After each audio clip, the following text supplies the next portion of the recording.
Françaises, Français, mes chers compatriotes, le 24 avril, vous m'avez renouvelé votre confiance en m'élisant président de la République. Vous l'avez fait sur le fondement d'un projet clair et en me donnant une légitimité claire.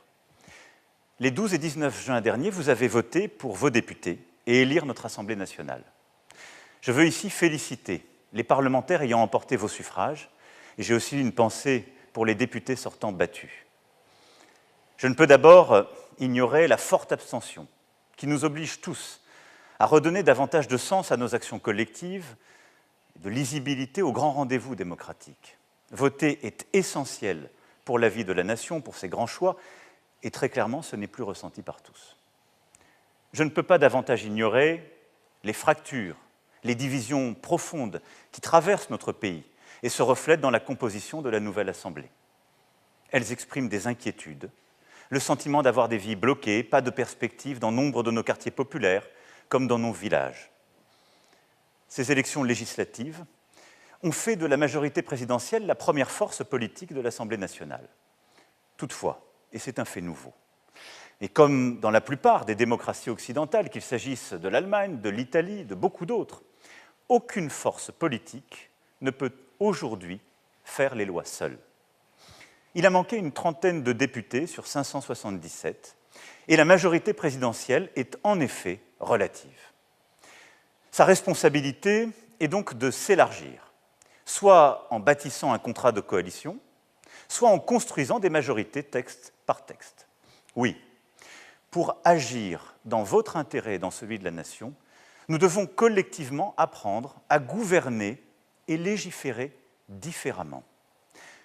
Bâtir avec les formations politiques constituant la nouvelle Assemblée des compromis nouveaux dans le dialogue, l'écoute, le respect. C'est ce que vous avez souhaité, et j'en prends acte. Cela ne doit pas vouloir dire l'immobilisme. Cela doit signifier des accords, en prenant le temps de les faire, par le dialogue, le respect, l'exigence.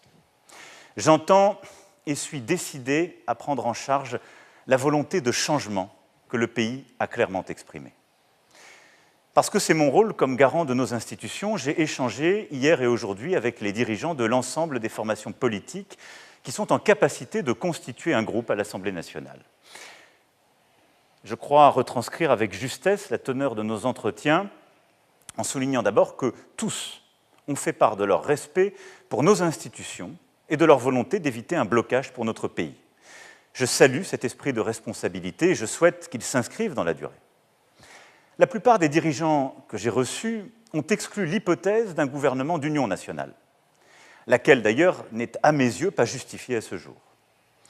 Beaucoup ont aussi fait part de leur disponibilité pour avancer sur des sujets majeurs et urgents pour votre quotidien, le pouvoir d'achat, le travail, les moyens d'atteindre le plein emploi, la transition écologique, la sécurité. Je crois qu'il est donc possible, dans le moment crucial que nous vivons, de trouver une majorité plus large et plus claire pour agir. Vous le savez, je suis convaincu de la nécessité du dépassement politique depuis le premier jour. Je l'ai largement pratiqué et il répond, je le sais, à l'aspiration de nombre d'entre vous de sortir au fond des querelles et des postures politiciennes, de bâtir par le dialogue, le compromis, le travail collectif.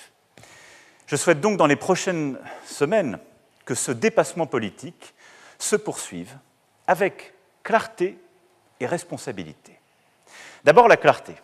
Cela veut dire ne jamais perdre la cohérence du projet que vous avez choisi en avril dernier.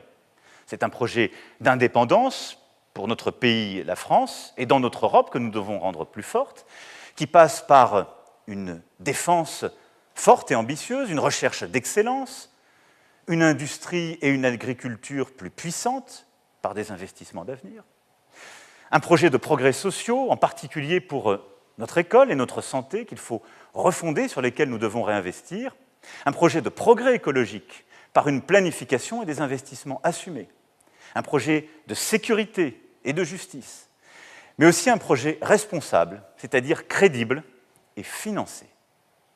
Pour ce faire, dès cet été, il nous faudra prendre, nous le savons, des mesures d'urgence pour répondre aux besoins du pays et de votre quotidien. Une loi pour le pouvoir d'achat et pour que le travail paie mieux, des premières décisions pour aller vers le plein emploi, des choix forts sur l'énergie et le climat, des mesures d'urgence pour notre santé, qu'il s'agisse de notre hôpital ou de l'épidémie. Tous ces progrès ne sauraient être financés ni par plus d'impôts, ni par plus de dettes budgétaires et écologiques. C'est pourquoi notre pays, plus que jamais, a besoin de réformes ambitieuses pour continuer de créer plus de richesses, plus de travail et innover davantage. Ça, c'est la clarté. La responsabilité, ensuite.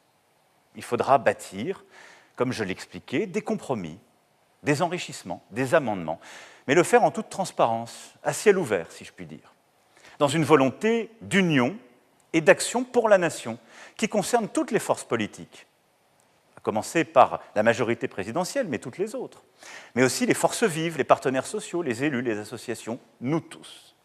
Pour cela, il faudra clarifier dans les prochains jours la part de responsabilité et de coopération que les différentes formations de l'Assemblée nationale sont prêtes à prendre.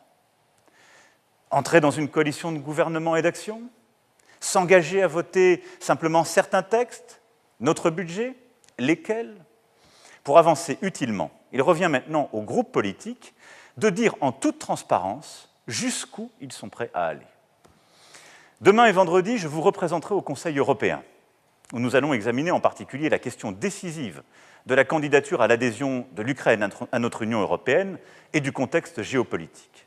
Dès mon retour, à la lumière des premiers choix, des premières expressions des groupes politiques de notre Assemblée nationale, nous commencerons à bâtir cette méthode et cette configuration nouvelle. Voilà, mes chers compatriotes, ce que ce soir je voulais vous dire. J'ai confiance dans l'esprit de responsabilité de tous. J'ai surtout confiance en vous, en nous. Vous avez, en avril et en juin, fait 2 choix clairs, et j'en prends acte. Ma responsabilité, c'est de les faire vivre.